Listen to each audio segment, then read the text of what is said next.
Hi guys, நான் உங்கள் ஆதிச்சலா vlogs. எல்லோரும் நல்லா இருக்கீங்களா? எல்லோரும் நல்லா இருக்கணும் தான் நான் கடவுள்கிட்ட வேண்டிக்கிறேன். இன்னைக்கு நம்ம என்ன பார்க்க போனோம்னா, வெயிலே ரொம்ப அதிகமாக இருக்குது. போன மாதம் நம்மளை விட இது ரொம்ப அதிகமாக இருக்குது. என்னென்னா, குளிர்ச்சியான பொருளே சாப்பிடாதீங்க. ஐஸ்கிரீம் சாப்பிடாதீங்க, ஜூஸ் சாப்பிடாதீங்க. ஃப்ரெஷ் ஜூஸ் சாப்பிடுங்க, ஆனால் ஐஸ் போடாமல் சாப்பிடுங்க. மண்பானையில் தண்ணி வச்சு கொடுங்க. சப்ஜாவதே சாப்பிடுங்க. இப்போ நான் ஒன்று சொல்கிறேன், நீங்கள் கவனமாக கேட்டுக்கோங்க. என்னன்னா, ஒருத்தவங்க வந்து வெயில வந்து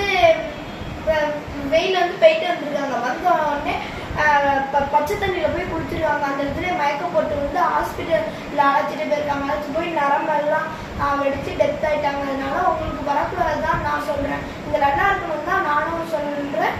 நீங்கள் ஈவினிங் டைமில் அழைச்சிட்டு போங்க. பீச்சுக்கு அழைச்சிட்டு போங்க, பார்க்குக்கு அழைச்சிட்டு போங்க, கோயிலுக்கு அழைச்சிட்டு போங்க.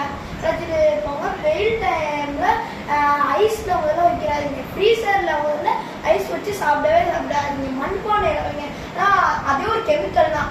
தர்பூசணி பழமும் சாப்பிடாதீங்க. எதுக்கடா அது ஹெல்த்தி ஃபுட் தானே, அதையும் சாப்பிடுறது. அதில் கெமிக்கல் கலக்குறாங்க, ரெட் கெமிக்கல் கலக்குறாங்க. அதனால இங்கே டிராகன் ஃப்ரூட் சாப்பிடுங்க. அதெல்லாம் குளிர்ச்சியான பொருட்கள் தான். பலாப்பழம் சாப்பிடுங்க. இப்போ சீசன் கிடைக்கும், கொஞ்சம் ரேட் இருந்தாலும் வாங்கி சாப்பிடுங்க. Health is wealth.